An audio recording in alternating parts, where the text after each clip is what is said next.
Students, आज का जो टॉपिक है हम क्लास में समझाने की कोशिश कर रहे हैं middle term splitting. 9th class और 10th क्लास के अंदर ये टॉपिक आता है और बच्चे मैक्सिमम टाइम कंफ्यूज होते हैं कि मिडिल टर्म स्प्लिटिंग कैसे करी जाए। तो मैं आपको एक इजी मेथड समझा रहा हूँ जिसके बिहार पर आप किसी भी टर्म की स्प्लिटिंग कर सकते हो। एग्जाम्पल के लिए देखिए, सबसे पहली बात, कोई भी क्वाड्रेटिक इक्वेशन जो होगी वो इस फॉर्म में दी होती है, ax² plus bx plus c equals to 0। ये इसकी मिडल टर्म है।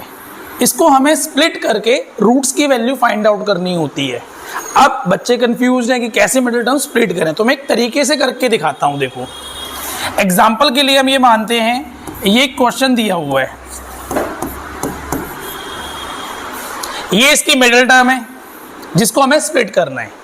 बट मेरा जो मेथड है वो मेथड क्या कह रहा है कि हमें इसको छेड़ने की ज़रूरत ही नहीं है, हम एक अलग मेथड से करेंगे और ये ऑटोमेटिकली स्प्लिट हो जाएगी दो पार्ट के अंदर। जैसे देखो जरा, हम क्या करेंगे, यहाँ पर ऐसे करके लाइनें ड्रॉ कर लेंगे। अब ये पहला नंबर दिया हुआ है x², आप क्या करो, इसके फैक्टर्स बनाओ।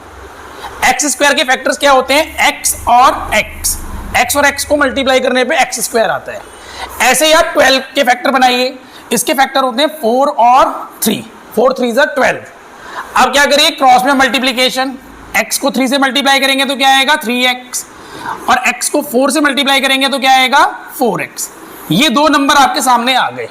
अब ध्यान से देखा जाए, 7x को आपको स्प्लिट करना था और 7x ऑटोमेटिकली स्प्लिट हो चुका है किसके अंदर, 3x और 4x के अंदर। तो इसको आगे कैसे लिखेंगे हम, x² plus 3x plus 4x plus 12। तो देखिए 7x को आपने स्प्लिट कर दिया है विदाउट 7x को टच करे। ठीक है, इजी मेथड है, नोट कर लो आप सब।